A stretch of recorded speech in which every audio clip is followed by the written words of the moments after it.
Assalamualaikum warahmatullahi wabarakatuh. Nama saya Tina Elista Martiani, peserta Latsar CPNS 2021 Angkatan 12 di PPSDM Jabar.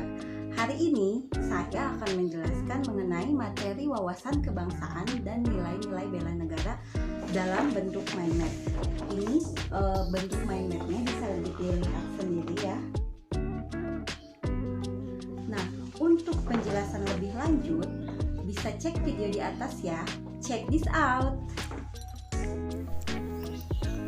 Berikut adalah mind map untuk wawasan kebangsaan dan nilai bela negara. Di sini ada beberapa poin yang akan dijelaskan, mulai dari definisi, sejarah, konsensus dasar, nilai dasar bela negara, identitas NKRI, dan implementasi bela negara sebagai ASN. Pertama-tama saya akan menjelaskan mengenai definisi wawasan kebangsaan. Wawasan kebangsaan dapat diartikan sebagai cara pandang bangsa Indonesia mengenai diri dan lingkungannya, mengutamakan kesatuan dan persatuan wilayah dalam penyelenggaraan kehidupan bermasyarakat, berbangsa, dan bernegara.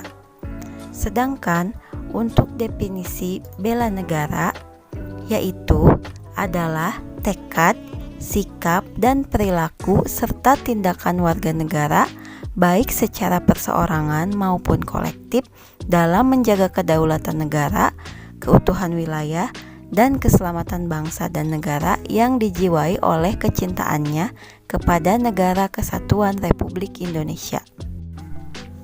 Pembahasan selanjutnya adalah mengenai beberapa titik penting dalam sejarah bangsa Indonesia.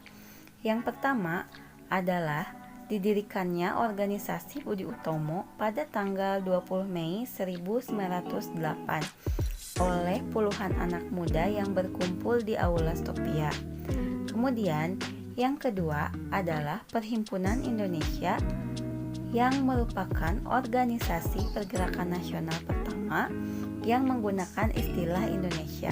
Bahkan, Perhimpunan Indonesia ini menjadi pelopor kemerdekaan bangsa Indonesia di kancah internasional.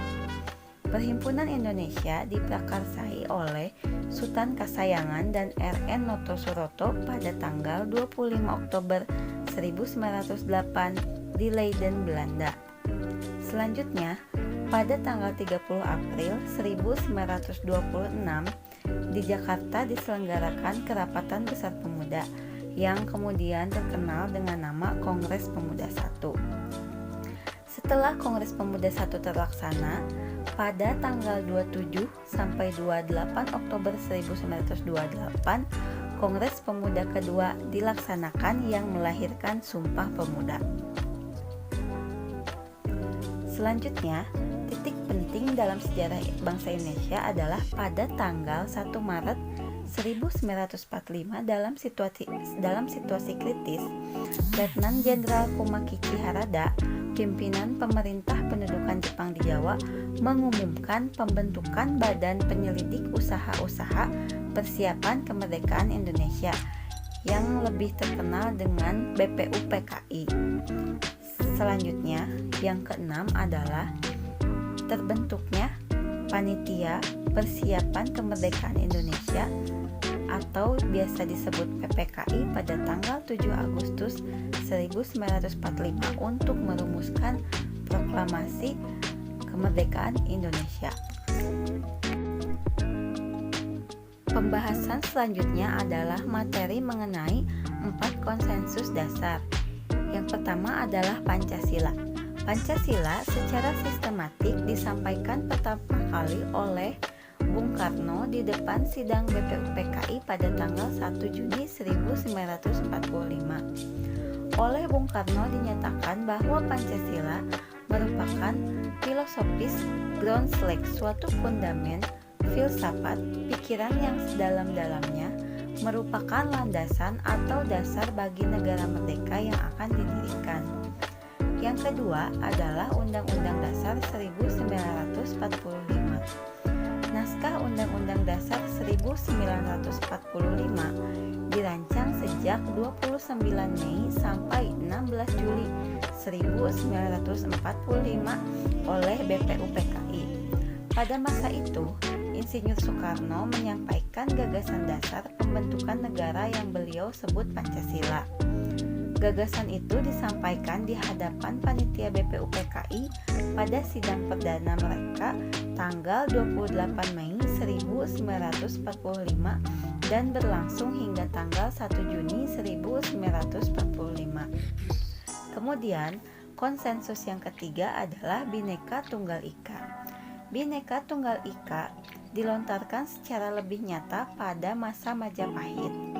Perumusan Bhinneka Tunggal Ika oleh Empu Tantular pada dasarnya adalah sebuah pernyataan daya kreatif dalam upaya mengatasi keanekaragaman, kepercayaan dan keagamaan sehubungan dengan usaha membina negara kerajaan Majapahit kala itu.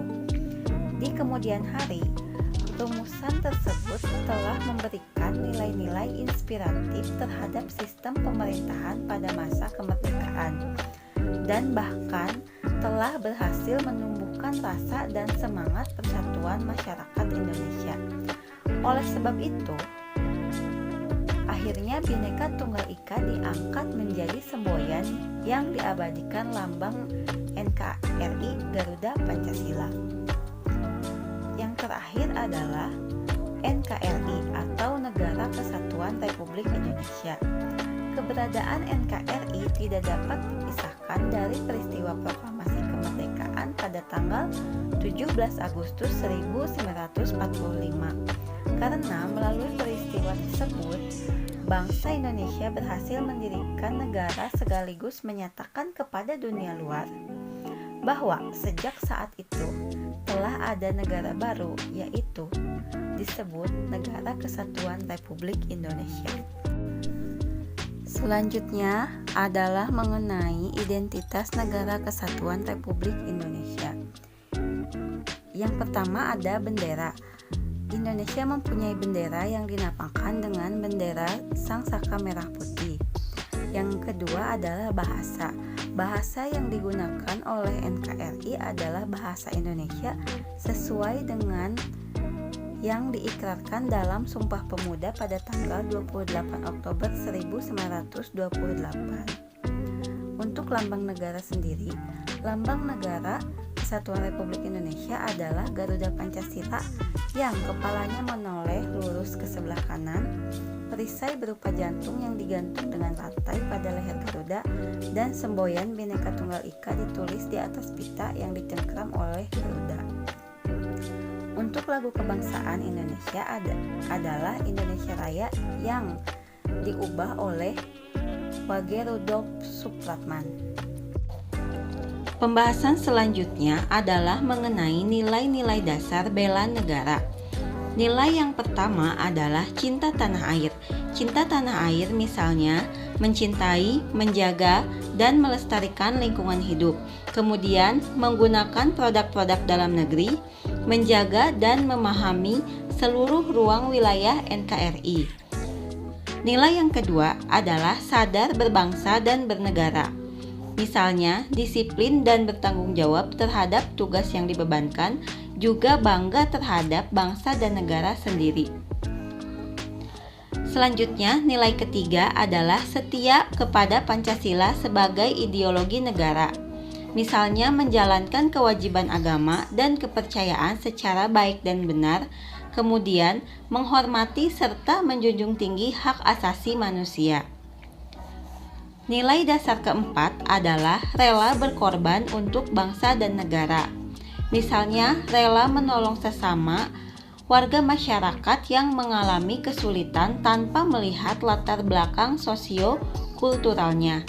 Kemudian membela bangsa dan negara sesuai dengan profesi dan kemampuan masing-masing. Nilai dasar yang terakhir adalah mempunyai kemampuan awal bela negara. Misalnya, memiliki kemampuan, integritas, dan kepercayaan diri yang tinggi dalam membela bangsa dan negara. Kemudian, memiliki kecerdasan emosional dan spiritual serta intelijensi yang tinggi. Materi yang akan disampaikan terakhir adalah mengenai implementasi bela negara sebagai ASN. Yang pertama adalah melakukan pengabdian yang tulus untuk negara, melakukan tugas secara profesional, mendorong kesetaraan dalam pekerjaan, memegang teguh ideologi Pancasila, melakukan pelayanan kepada publik secara jujur, tanggap, cepat, dan santun. Sekian penjelasan mind map wawasan kebangsaan dan bela negara dari saya. Wassalamualaikum warahmatullahi wabarakatuh.